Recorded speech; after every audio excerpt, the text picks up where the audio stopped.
Hey, Jim Craddock here. It is leave day, February 29th, 2024. And this is an update. Uh, First of all, today, I feel honestly good. My body feels good. And that's something I'm not sure if I mentioned recently, but the pain in my arms and my shoulders has largely subsided. There's still this left side pain here, definitely some shoulder sensitivity and stuff like that. But even my range of motion has has changed. Now then, with that has been this change of the issues to my gut, and I'm there's been this has been a long road, and obviously I've had a lot of issues with my gut during this time, but I think that now that I can see kind of the full extent of this illness, and I can recognize how, basically over decades, it begins at the epidermal layer, and I mean with circulatory system, and it gets pushed into the epidermal layer, and then it takes decades to kind of knock off things so that it can kind of get to the next point and slowly work through your body. And then, over last year, I had all the issues as my circulation was changed and things like that. And I had very intense, well, first I had like abdominal wall issues. So that's kind of more not on the pure inside, more close to the surface. And then, that went away for a long time. And then I had intense abdominal cramping, which was the reduction in circulation to that area. I'm quite certain of that. I've had that more than once. It happens in two different ways during this illness. One was 10 or 15 years ago when some things get plugged up, and this time it's actually things just getting cut off. And there's a difference because the plugged up stuff is on the let's see, on the venous side of things. So blood comes through, and then what happens is, because of the changes, the venous side it gets smaller and it gets plugged up early on. And so you just have blood flow going to things, supplying oxygen, but not going all the way through. And it was kind of illustrated in the article about that. But we get to this other point, and we finally we're basically reducing volume, and so finally there isn't even enough to push the volume to that area, and so that causes its own cramping issues. And so that's kind of where we're at now. And I'm getting a phone call, so I'm gonna have to pause this. Pause. Okay, sorry, phone call. Anyway, so the guy is getting the circulation cut off, and like yesterday was a big day. Yesterday I had my appointment with the infectious disease person in Oklahoma City, and I'm not gonna name names, but this doctor was easily the most attentive physician I've had as far as listening to me and asking questions about my issues, and allowed me to talk for probably half an hour or more, and was much better than my previous doctor that I had seen in Oklahoma City twice, who basically blew me off without even letting me talk.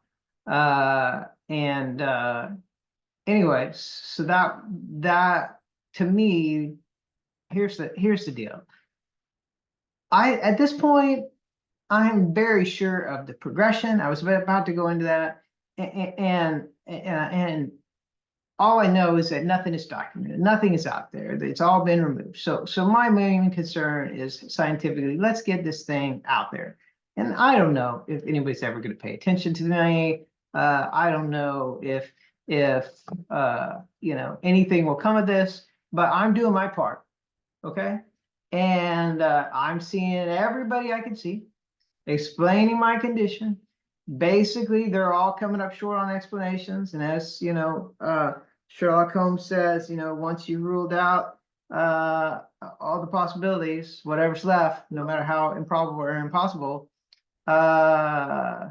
is your solution. Hold on, I got another interruption. So where was I? Appointment. Doctor, listened very well. Very impressed with his ability to listen and not discount, to give me credit for insights, etc., and documenting the appointment. Now that all that said, like I said, I think I could see the path of the illness now from the very beginning to the very end, and so this, you know, starting with my arms last year, was it kind of getting so all the way into the remaining muscle areas that it hasn't impacted already. And so, you know, what does that leave? Not much, right? As far as I could tell. So, so the gut, and that's where we are. And I don't know how long this part will take. Obviously, the arms took months to work through with the shoulders and everything as it, you know, worked through that. But the problem is, at least with the gut, I mean, it's already been through things. And so I don't know that there's a lot there to give me additional time. So, you know, I would not be shocked if, you know, this was my last week. I probably would have said that before, but I had less understanding at the time. I definitely don't expect there to be, you know, dramatically new and different things from here on out, like, you know, something like the arms starting, etc. I think it's definitely just going to be gut related, digestive related, and that's it. I don't think there's anything else left to deal with. So, yeah, you know, that's where we are today. And so, you know, sleep day, and, you know, I on the way back from the appointment yesterday, I had this afternoon period, and I've noticed this before with the illness, like back in 2022 when I had the abdominal wall pain. It was just in the late afternoon and early evening, and then it would go away. Same thing was true yesterday. I don't know if that's when the pituitary is the strongest or the pituitary is weakest, but I know that's due to some type of circadian rhythm there as it goes through failure, hypocele failure. And so,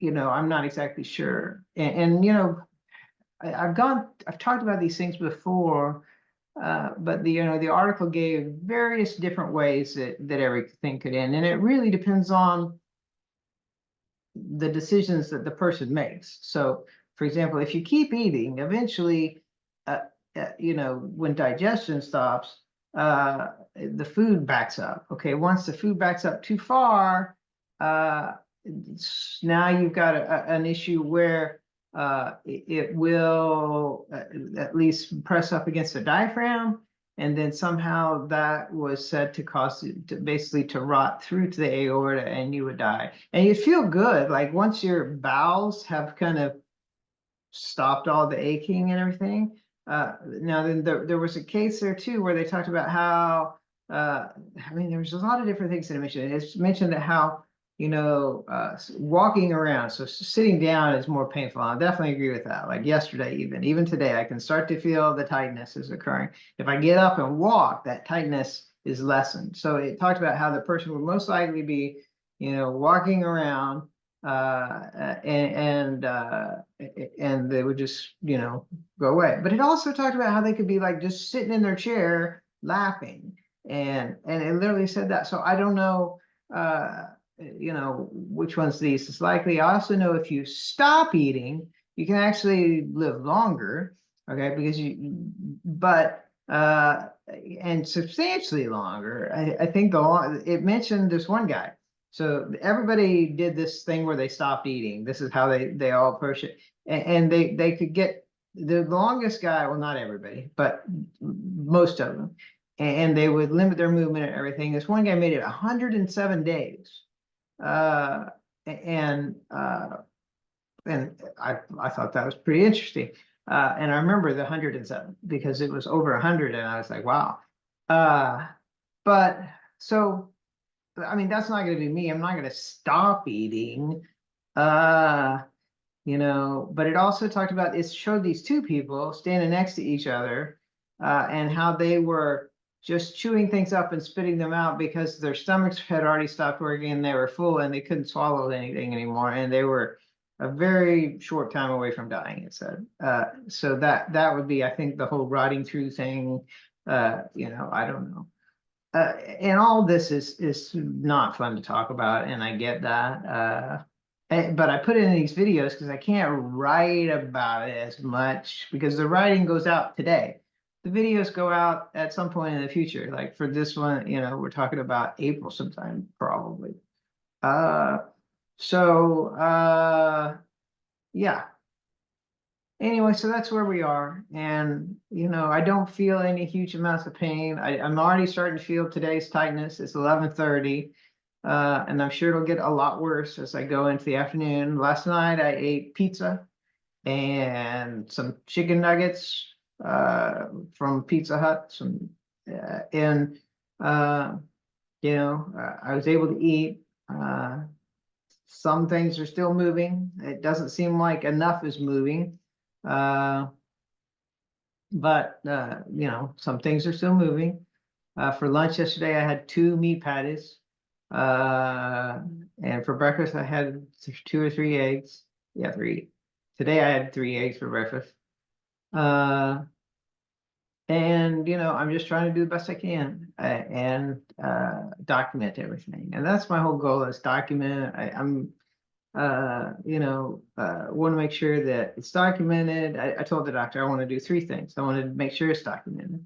I want to make sure my family knows that I've done absolutely everything. And this breaks me up even in the appointment, that they know I've done everything that I could do. That there is no doubt that I did everything I could do to make my case known, that I was never heard, whatever. But I tried. And the third thing is legally, and I said this to the doctor, I said, legally, I don't want there to be any doubt that I did everything. I said, and obviously, that's for my estate to decide if they want to pursue any legal cases against any of these physicians. I'm all for it. I can't think of why not. It seems to me like they dropped the ball, right? Now, sure, they didn't have specific training about the condition. Okay. I don't think that lets them off the hook if I walk in there with like the whole condition pretty much documented and say, hey, this may not be in your books, but it used to be. And so somewhere the medical establishment is at fault. I don't think you can sue the WHO, but maybe. But definitely a specialist should, and at a research institution, but should be willing to look past the veil of known into the unknown and pursue the unknown. And they aren't. The medical establishment today, even at the research institution level, is I've got this decision tree and I'm going to apply that to every single person that comes through. And it's a huge decision tree, and it quickly narrows down based upon what they give me as their chief complaint, and it goes from there, and it tells me what tests to run. Those results tell me what tests to run, and those results tell me what to do. Okay, well, that's not science. That is a flow chart that a nurse could implement. Okay, and an AI could certainly implement it with greater speed, more accuracy. And better, eventually an AI would be able to extract new findings. And that's going to be the real key to superintelligence, is when the AI can move to the next level and say, you know what? People, this isn't documented, but given A, B, and C, I'm going to deduce this new thing is in existence, and here's why. And so yeah, I look forward to the world having that, because the current system is just a bunch of flow charters uh, who get paid too much. So anyway, that's kind of it for today. I'm trying to think if there's anything else I want to touch on. My mom drove me to Oklahoma City and back. I'm very thankful for that. Got to spend some private time last night with my wife. She's so important to me and my family. Tonight is my son's choir concert, and I've got to see so much more of his life than I expected to.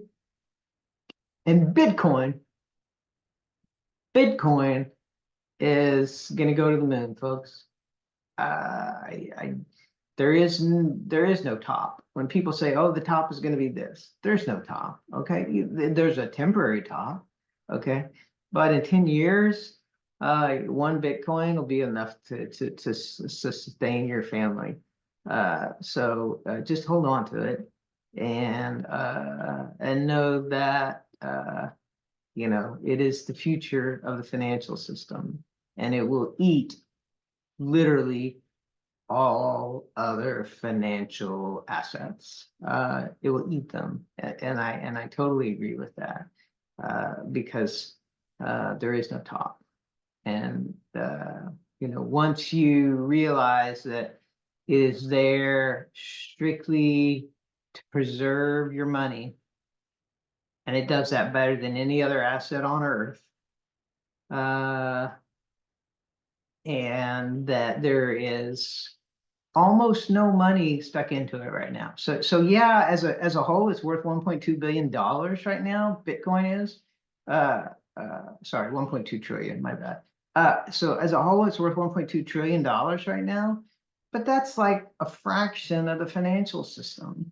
And so, if, and here's the deal, is if you put another, say, $1 trillion into it. So let's say I want to go buy $1 trillion worth of Bitcoin. Okay. Well, that's going to make the price of Bitcoin, I mean, I don't know, at least do 5, 10x. I don't know. I don't think you can possibly know what it would do to the price of Bitcoin, but it will definitely be a large factorial. So that $1 trillion is coming. I mean, it is knocking on the door right now. If the average investor puts 2% in, it's going to go to the moon, and they're not going to put 2% in because all their other investments are going to go to shit. And they're going to see this one investment that repeatedly does better than everything, and they're going to buy it.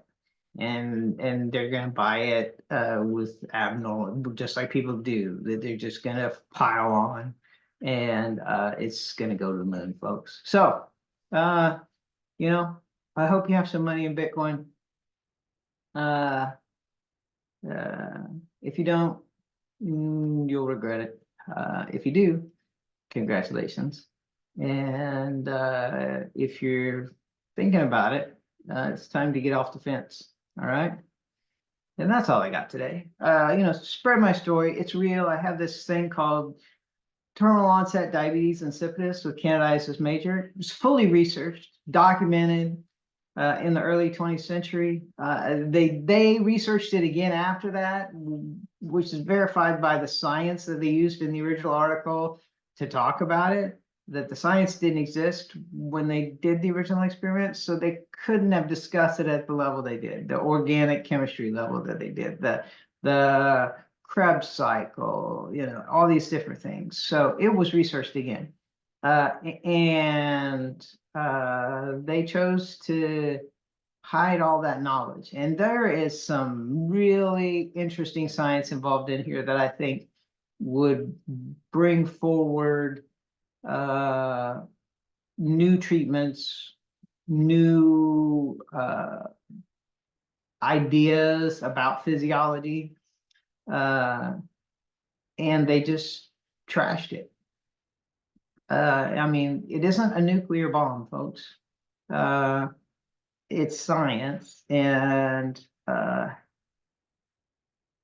it's medicine, and you should not screw somebody like me from having any doctor who's ever heard of it, because you feel like the medical community shouldn't have that knowledge. And that's what's happened. Anyway, that's it. I love my family. And hopefully there'll be another one of these. I'm shocked every time I record another one these days. Okay.